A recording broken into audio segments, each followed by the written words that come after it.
வணக்கம் ஜோதிட நண்பர்களே.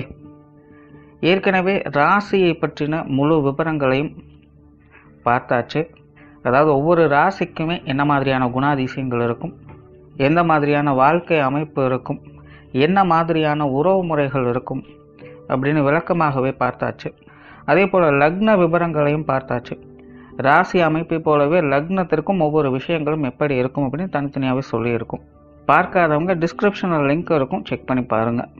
இனி ராசி மற்றும் லக்னம் இது ரெண்டும் சேர்ந்த அமைப்பு எப்படி இருக்கும் அப்படிங்கிறத பற்றி பார்க்க போகிறோம். ஒரு குறிப்பிட்ட லக்னம் மற்றும் ராசியாக ஒரு மனிதருக்கு அமைந்து வரும் பொழுது அவங்களுக்கு என்ன மாதிரியான விஷயங்கள் இருக்கும் அப்படிங்கிறத பற்றி சில விளக்கங்களை ஜோதிடத்தில் பொதுவாக சொல்ல முடியும். இனி அந்த விஷயங்களை பற்றி தொடர்ச்சியாக பார்க்கலாம். பதிவை பார்க்கறதுக்கு முன்னாடி ஒரு சில விஷயங்களை கவனத்தில் வச்சுக்கோங்க. எப்பவும் சொல்லக்கூடிய விஷயங்கள் தான், இங்கு சொல்லக்கூடிய விஷயங்கள் முழுமையாக உங்களுக்கு பொருந்தணுங்கிற அவசியம் கிடையாது. ஏன்னா ஒரு மனிதனை பற்றி அவங்களுடைய சுய ஜாதகம் மட்டும்தான் முழுமையான விஷயங்களை சொல்ல முடியும். மற்ற விஷயங்கள் எல்லாமே ஒரு பொதுவான அமைப்பு கொண்டது தான். இங்கு சொல்லக்கூடிய விஷயங்களை நீங்கள் கிராஸ் பண்ணி வருவீங்க. உங்களுடைய வாழ்க்கையில் சில அனுபவங்களாகவும் உணர்வுபூர்வமான விஷயங்களாகவும் பெற முடியும்.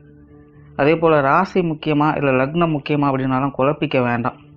ராசி லக்னம் அப்படிங்கிறதெல்லாம் பார்த்திங்கன்னா ஒரு சில ஐடென்டிட்டி மட்டும்தான். ஜோதிட பலன்கள் எடுக்கிறதுக்காக பொதுவாக தெரிஞ்சிக்க வேண்டிய சில விஷயங்கள் அவ்வளோதான். மற்றபடி 9 கிரகங்கள் 12 கட்டம் 27 நட்சத்திரங்கள் கொண்ட ஒரு அமைப்பு தான் நமக்கு முழுமையாக முக்கியம். அதுதான் ஒவ்வொரு செகண்டும் நமக்கு தேவையான எல்லா விஷயங்களையும் தீர்மானிக்கிறது. அதனால் ராசி முக்கியமாக இல்லை லக்னம் முக்கியமாக அப்படின்னாலும் குழப்பிக்காதீங்க. நம்ம யாருன்னு கேட்டால் நம்மளுடைய பேரை எப்படி ஒரு அடையாளமாக சொல்கிறோமோ அந்த மாதிரி தான் நம்மளுடைய சுய ஜாதகத்திற்கு அடையாளமாக இந்த ராசியும் லக்னமும் அமைந்து வருது. மற்றபடி இங்கே எல்லாமே முக்கியம் அப்படிங்கிறத மனசில் வச்சுக்கோங்க.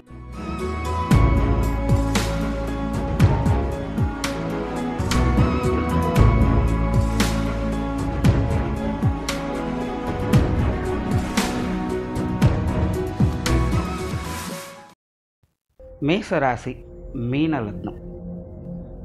பொதுவாகவே மேசராசியில் பிறந்தவங்க ரொம்பவுமே சுறுசுறுப்பாக இருக்கக்கூடியவங்க, எல்லா விஷயங்களையுமே கொஞ்சம் ஆக்டிவாக பெர்ஃபார்ம் பண்ணக்கூடியவங்க அப்படின்னு சொல்லலாம். பட் இந்த மேசராசி மீன லக்னத்தில் பிறந்தவங்க பார்த்திங்கன்னா சுறுசுறுப்பானவர்கள் மட்டுமல்ல, கலகலப்பானவர்கள் அப்படின்னு சொல்லலாம். ஒரு சராசரியான வாழ்க்கை நிலைகளுக்கு தேவையான எல்லா விஷயங்கள்லையுமே அவங்கவுங்க வயது நிலைகளுக்கு ஏற்ப அந்த விஷயங்களில் ஆக்டிவாக இருக்கக்கூடியவங்க, அதே போல் கலகலப்பாக இருக்கக்கூடியவங்களும் கூட.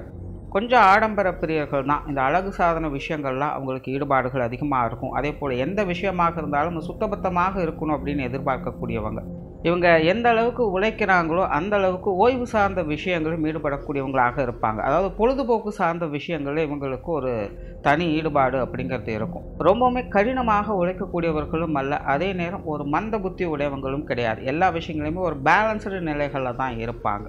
அதே போல் பெரும்பாலும் இவங்க லைஃப்பை பார்த்திங்கன்னா ரொம்பவும் ஒரு டேக் இட் ஈஸியாக எடுத்துக்கக்கூடியவங்க தான். எதுலையுமே பெருசாக ரிஸ்க் அப்படிங்கிறதே இருக்கக்கூடாது. என்ன இருந்தாலும் சரி இல்லைனாலும் சரி அமைதியாக நிம்மதியாக சந்தோஷமாக இருந்தால் மட்டும் போதும் அப்படின்னு நினைக்கக்கூடியவங்க தான். இது இருந்தால் தான் நான் சந்தோஷமாக இருப்பேன், இப்படி இருந்தால் தான் நான் நல்லபடியாக இருப்பேன் அப்படிங்கிற மைண்ட் செட்டெலாம் இவங்களுக்கு கிடையாது. இவங்களுக்குள்ள இயற்கையாகவே ஒரு கலை நயம் அப்படிங்கிறது இருக்கும். அதே போல் இயற்கையாகவே ஒரு பேச்சாற்றல் மிகுந்தவங்களாக இருப்பாங்க. அதாவது கடினமாக பேசக்கூடியவங்கள நாசுக்காக பேசக்கூடியவங்களாக இருப்பாங்க. ரொம்பவுமே சைலண்ட்டாக பேசுவாங்க. அதே போல் இந்த பேச்சுவார்த்தைகள் சார்ந்த விஷயங்கள் இடம் பொருள் லேவிலேருந்து எப்படி இருக்கணும் அப்படிங்கிறது இவங்களுக்கு நல்லாவே தெரியும். அண்ட் பொருளாதாரம் சார்ந்த விஷயங்களில் ஈடுபாடுகளை அதிகம் காட்டக்கூடியவங்களாக இருப்பாங்க.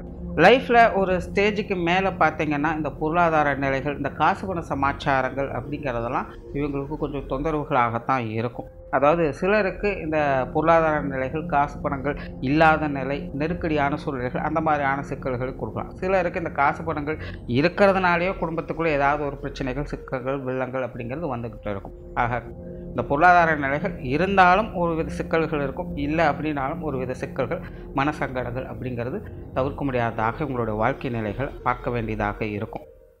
அதே போல் இவங்களுக்கு ஒரு காரியத்தில் இறங்குறதுக்கு முன்னாடி பலவித குழப்ப நிலைகள் அப்படிங்கிறது இருக்கும்.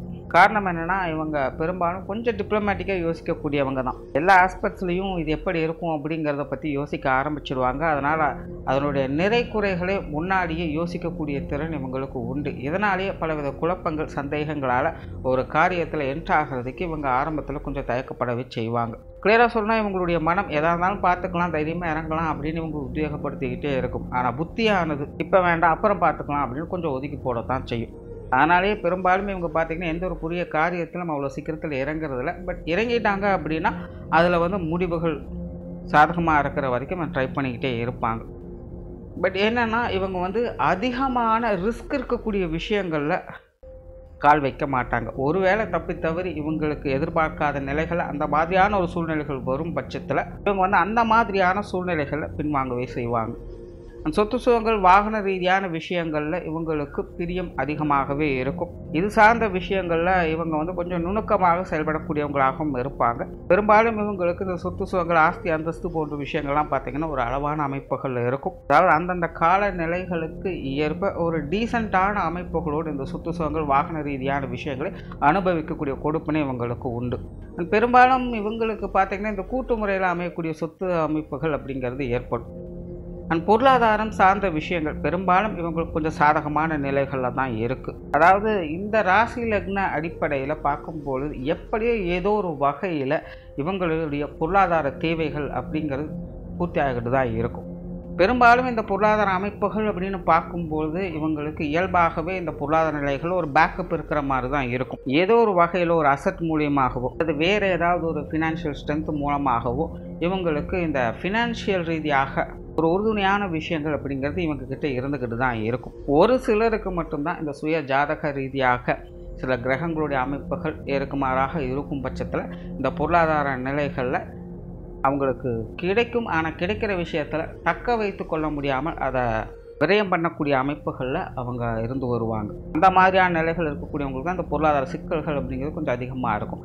பட் ஜென்ரலாக இந்த மேசராசி, மீன லக்னம் அப்படின்னு வரும்பொழுது பொருளாதார நிலைகளில் பேலன்ஸ்டான அமைப்புகள், தேவைகள் பூர்த்தியடையக்கூடிய நிலைகளை தான் அதிகம் பார்க்க முடியுது. பொது விஷயங்கள் மற்றும் பொது காரியங்களில் அளவான ஈடுபாடுகளை காட்டக்கூடியவங்களாக இருப்பாங்க. பெரும்பாலும் வெளி இடங்களில் மதிப்பு மரியாதை கௌரவத்தோடு இருக்கணும் அப்படின்னு ஆசைப்படக்கூடியவங்களாக இருப்பாங்க. அதே போல் இந்த வெளி விஷயங்கள், காரியங்கள், பொது வாழ்க்கை சம்மந்தப்பட்ட விஷயங்கள் இது எல்லாமே பார்த்திங்கன்னா பெரும்பாலும் இவங்களுக்கு ஒரு சுமூகமான அமைப்புகள் தான். பெரிய அளவில் இந்த போட்டி பந்தயங்கள், பகை போன்ற விஷயங்கள்லாம் இவங்களுக்கு இருக்கிறது இல்லை. ஆனால் பேச்சுவார்த்தைகளால் சங்கடங்கள் அப்படிங்கிறது கண்டிப்பாக ஏற்பட்டுரும். அதாவது இவங்க என்னதான் கலகலப்பான நபர்களாக இருந்தாலும் பேச்சுவார்த்தைகள்னு வரும்போது கொஞ்சம் ரஃப் அண்ட் டஃப்பான ஆட்களாக தான் இருப்பாங்க. நான் சொன்னதான் அப்படிங்கிற மாதிரியான ஒரு அடமெண்டல் தன்மைகள்லாம் அந்த விஷயங்களில் இருக்கும். அதே மற்றவங்க சைட்லேருந்து பார்க்கும்பொழுது இதற்கு அப்படியே ஆப்போசிட்டில் இருப்பாங்க. அதனால் இவங்களுக்கு மற்றவங்களோட இந்த பேச்சுவார்த்தைகள் சம்மந்தப்பட்ட விஷயங்களில் நிறைய கான்ட்ரவர்சியான தன்மைகள் அப்படிங்கிறது இருக்கும். எதை நம்புறது, எதை நம்பக்கூடாது அப்படிங்கிறதே தெரியாது. எது சரி, எது தவறு அப்படிங்கிறதும் புரியாது. மற்றவங்க சொன்னபடி இருப்பாங்களா அப்படிங்கிறதும் புரியாது. அதனால் மற்றவங்க சொல்லிட்டாங்க, சரி இவங்க நம்பி ஒரு விஷயத்தில் இறங்கலாம் அப்படிங்கிறதும் முடியாது. ஸோ இந்த பேச்சுவார்த்தைகள் சார்ந்த விஷயங்களால் தேவையில்லாத சங்கடங்கள், பிரச்சனைகள் அப்படிங்கிறது மற்றவங்களால் ஏற்படும். ஸோ அந்த விஷயங்களை தான் இவங்க கொஞ்சம் கேர்ஃபுல்லாக இருக்கணும். மற்றபடி இந்த வெளி விஷயங்கள், காரியங்கள் வகையில் ஒரு சுமூகமான தன்மைகளை இவங்க பெரும்பாலும் எதிர்பார்க்கலாம். ஆன்மீக ரீதியான விஷயங்களில் ஈடுபாடுகள் உடையவங்களாகவே இருப்பாங்க. இயற்கையாகவே இந்த மேஷம், மீனம் அப்படிங்கிறது ராசியாக இருந்தாலும் சரி, லக்னமாக இருந்தாலும் சரி, இந்த ஆன்மீக வாழ்க்கையில் ஓரளவுக்காவது அவங்க ஈடுபாடுகளை காட்டி வருவாங்க. இதில் ராசியும் லக்னமும் ஒன்றாக இருக்கிறதுனால இந்த ஆன்மீக வாழ்க்கையில் அதாவது ஜென்ரலான விஷயங்கள் உங்களுக்கு ஈடுபாடுகள் அப்படிங்கிறது கண்டிப்பாக இருக்கும். இவங்களுடைய அந்திம காலங்களில் இந்த ஆன்மீக விஷயங்களில் ஒரு தேடல் மனப்பான்மையோடு அதிலே கொஞ்சம் மூழ்கி இருக்கக்கூடியவங்களாகவும் இருப்பாங்க. இது எல்லாமே வயது நிலைகளுக்கு ஏற்ப ஒரு படிப்படியான நிலைகள் தான். குழந்தை பருவத்தில் தேவையான விஷயங்கள் இருக்கும். அதுக்கப்புறம் குடும்ப வாழ்க்கை அப்படிங்கிறது இருக்கும். அதெல்லாம் முடிச்சுட்டு கடைசி காலகட்டங்களில் இந்த ஆன்மீக விஷயங்களில் ஈடுபாடுகளை அவங்க அதிகம் காட்டி வருவாங்க. அதற்கு முன்னாடியெல்லாம் பார்த்திங்கன்னா ஒரு ஜென்ரலான ஆன்மீக சமாச்சாரங்கள் அவங்களுக்கு இயற்கையாகவே ஈடுபாடுகள் அப்படிங்கிறது இருந்துக்கிட்டு இருக்கும். அதே போல் பிரயாணம் சார்ந்த விஷயங்களையும் ஒரு ஈடுபாடுகளை காட்டக்கூடியவங்களாகத்தான் இருப்பாங்க. நார்மலாகவே இவங்க பிரயாணங்களில் கொஞ்சம் அவசரத்தை காட்டக்கூடிய தன்மை அப்படிங்கிறது இருக்கும். பிரயாணம் சார்ந்த விஷயங்கள்லாம் அடிக்கடி கொஞ்சம் டென்ஷன் ஆகக்கூடிய நிலைகள் அப்படிங்கிறது இருக்கும். இந்த மாதிரியான விஷயங்கள் மட்டும் இவங்க கொஞ்சம் கண்ட்ரோலோடு இருக்கணும். காரியங்கள் மற்றும் செயல்பாடுகள் வகையில் ஒரு சுமூகமான தன்மைகளை பெற்றவங்களாக இருப்பாங்க. இயற்கையாகவே இந்த மேஷராசி, மீன லக்னத்தில் பிறந்தவங்க பார்த்திங்கன்னா தனக்கு பிடித்த விஷயங்கள், காரியங்களை மட்டும்தான் இவங்க செய்வாங்க. உங்களுக்கு ஒரு விஷயம் பிடிக்கல அப்படின்னா அது என்ன மாதிரியான விஷயங்களாக இருந்தாலும் இவங்க அதை பொருட்படுத்துறது கிடையாது. பட் அதுவே இவங்களுக்கு அது பிடிச்சிருக்கு அப்படின்னா அது என்ன மாதிரியான மோசமான நிலைகளாக இருந்தாலும் இவங்களுக்கு பிடிச்சிருக்குங்கிற காரணத்தினாலே அதில் இவங்க ஈடுபட்டுக்கிட்டு வருவாங்க. ஸோ அதனால் இவங்க வந்து இயற்கையாகவே இவங்களுக்கு எதில் இன்ட்ரெஸ்ட் இருக்கோ அதை மட்டுமே செய்யக்கூடியவங்களாக இருப்பாங்க. அதே போல் காரியங்கள் மற்றும் செயல்பாடுகளில் இவங்களுக்கு நார்மலாகவே சின்ன சின்ன தடை தாமதங்கள் அப்படிங்கிறது இருந்துக்கிட்டு தான் இருக்கும். எதை எடுத்தோம் கவுத்தோன்னு முடிக்க முடியாது. அதே போல் இவங்க வந்து கொஞ்சம் பொறுமைசாலிகளும் கூட. மேசராசிக்காரங்க ரொம்பவுமே ஆக்டிவாக இருக்கக்கூடியவங்க தான். பட் இந்த மேசராசி மீன லக்னம் அப்படின்னு வரும்பொழுது இது வந்து ஓரளவுக்கு தான் இருக்கும். ரொம்பவுமே ஹரிபரியாக எல்லா விஷயங்களும் செய்யக்கூடியவங்க அல்ல. கொஞ்சம் பொறுமை நிதானம் அப்படிங்கிறது இவங்களுக்குள்ளே இருந்துக்கிட்டு தான் இருக்கும். நிறைய விஷயங்கள் கொஞ்சம் தள்ளி போட்டு தான் இவங்க செய்தும் வருவாங்க. ஆனாலே இவங்களுடைய காரியங்கள் மற்றும் செயல்பாடுகளில் ஒரு வித மந்தத்தனம் அப்படிங்கிறது இருக்கத்தான் செய்யும். அதனால் எந்த ஒரு காரியத்துலையுமே எதையுமே ஆரம்பித்த உடனே நம்ம ரிசல்ட் எதிர்பார்க்கணும் அப்படின்னு நினச்சா உங்களுக்கு முடியாது. எல்லாமே வந்து ஒரு ஸ்டெப் பை ஸ்டெப் ப்ராசஸில் தான் இருக்கும். ஸோ அதுக்குண்டான பொறுமை நிதானம் அப்படிங்கிறது அவங்களுக்குள்ளே இருக்கும். பட் மனம் வந்து அதை ஏற்றுக்கொள்ளாது. அதில் வந்து கொஞ்சம் சலிப்பு தட்ட ஆரம்பிச்சு நம்ம என்னடா இவ்வளோ தூரம் ரிஸ்க் எடுத்துகிட்டு இவ்வளோ நாள் வெயிட் பண்ணிகிட்ருக்கோம், எதுவுமே செட் ஆக மாட்டேங்குது அப்படிங்கிற மாதிரி அப்பப்போ கொஞ்சம் சலிச்சு கொள்ளக்கூடிய தன்மை உங்களுடைய காரியங்கள் மற்றும் செயல்பாடுகளில் உண்டு. குடும்ப விஷயங்கள் காரியங்கள் நார்மலாகவே குடும்ப வாழ்க்கையில் அதிக பிரியம் உடையவங்களாகவே இந்த மேசராசி மீன லக்னத்தில் பிறந்தவங்க இருக்காங்க. இவங்களை பொறுத்த வரைக்கும் இவங்களுடைய வாழ்க்கையில் இவங்களுக்கு முதல் ப்ரிஃபரன்ஸ் அப்படிங்கிறது இவங்களுடைய குடும்ப நிலைகள் தான். இவங்களுக்கு இவங்களுடைய குடும்ப வாழ்க்கை மற்றும் குடும்ப உறுப்பினர்கள் தான் முக்கியம். அதன் பிறகு தான் மற்ற விஷயங்கள் எல்லாமே. தனக்குன்னு கூட சில நேரங்களில் எதையும் செய்து கொள்ள மாட்டாங்க. ஆனால் குடும்பம் அப்படின்னு வரும்போது அதில் எதையுமே விட்டு கொடுக்காதவங்களாகவே இருப்பாங்க. அதே போல் குடும்ப கௌரவத்தை என்றைக்கும் விட்டு கொடுக்காதவங்க. என்னுடைய குடும்பத்தை எப்போவுமே ஒரு பிடிமானத்தோடும் உயர்வான நிலைகள்லேயே இவங்க வந்து மற்றவங்க முன்னாடி காட்டிக்கொள்வாங்க. அவ்வளோ சீக்கிரம் எந்த ஒரு இடத்துலையும் ஒரு தாழ்வான நிலையில் தன்னுடைய குடும்பத்தை நிலைப்படுத்த மாட்டாங்க. குடும்ப கௌரவ நிலைகளுக்கு அதிக முக்கியத்துவம் கொடுக்கக்கூடியவங்களாக இருப்பாங்க. இயற்கையாகவே அவங்க வந்து குடும்ப பிரியர்கள் தான். குடும்பத்தின் மேலே அதிக பற்று பாசம் அப்படிங்கிறது இவங்களுக்கு உண்டு. குடும்பத்துக்குள்ளேயே அதிக மகிழ்ச்சி பெறக்கூடியவங்களாகவும் இருப்பாங்க. அதே நேரம் குடும்ப வாழ்க்கையை இவங்களுக்கு பல படிப்பினைகளையும் இவங்களுக்கு சொல்லிக் கொடுக்கவும் செய்யும். அதனாலே இவங்களுடைய குடும்ப நிலைகள் அப்படிங்கிறது சில கடினமான நிலைகளுக்கு தள்ளப்படும். குடும்ப உறவுகளுக்குள்ளேயும் பார்த்தீங்கன்னா ஒரு கான்ட்ரவர்சியான நிலைகள் சில காலங்களுக்கு அப்பப்போ பார்த்துட்டு வருவாங்க. அதாவது ஒரே நிலைகளில் இருக்காது. நல்ல பாசத்தோடு தான் இருந்துட்டு இருப்பாங்க. ஆனால் திடீர்னு பார்த்தீங்கன்னா கொஞ்சம் நாளைக்கு பகையோடவே இருப்பாங்க. என்ன காரண காரியங்கள்னே தெரியாது. இல்லை ஒரு சம்பந்த தேவையில்லாத விஷயங்களாக கூட இருக்கலாம். அதனால் திடீர்னு ஏதோ ஒரு ஈகோ கிளாஷ் ஆயிரும். ஒருத்தருக்கு ஒருத்தர் மனஸ்தாபங்கள் ஏற்பட்டுரும். குடும்ப உறவுகளுக்குள்ள இப்படிப்பட்ட சின்ன சின்ன சங்கடங்கள் அப்படிங்கிறது இவங்களுக்கு தவிர்க்க முடியாதாகவே இருந்துக்கிட்டு இருக்கும். ஆனால் சில காலங்கள் கழித்து மீண்டும் பாசப்பிணைப்போடு அவங்க பழகிட்டும் இருப்பாங்க.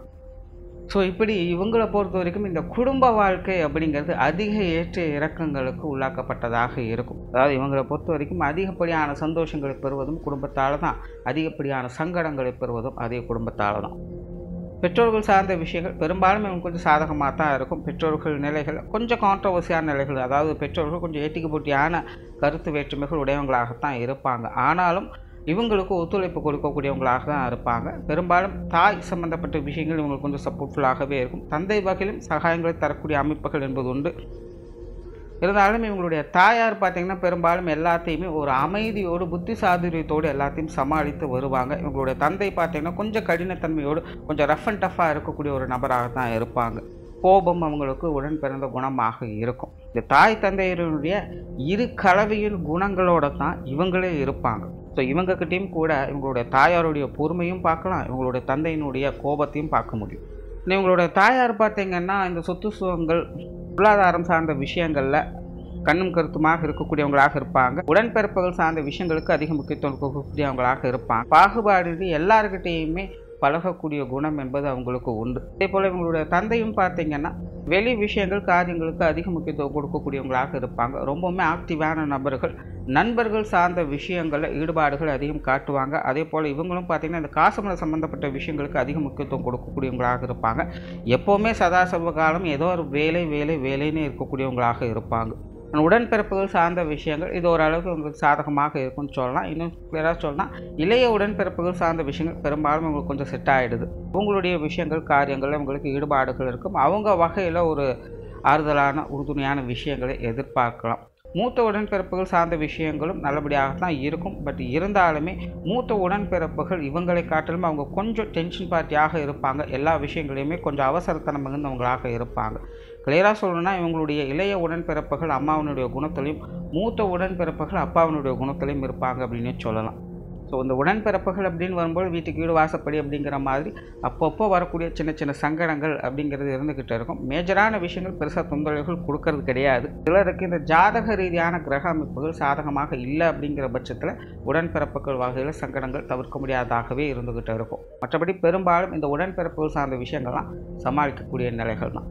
திருமண வாழ்க்கை கணவன் மனைவி உறவுகளை பொறுத்த வரைக்கும் இதுவும் பெரும்பாலும் ஒரு சாதகமான அமைப்புகள் தான் கொண்டு இருக்கும். ராசி நிலையும் சரி, லக்ன ரீதியாகவும் சரி, இது வாழ்க்கை துணை சார்ந்த விஷயங்களை அனுசரித்து போகக்கூடிய தன்மை பெற்றதாகத்தான் இருக்கும்.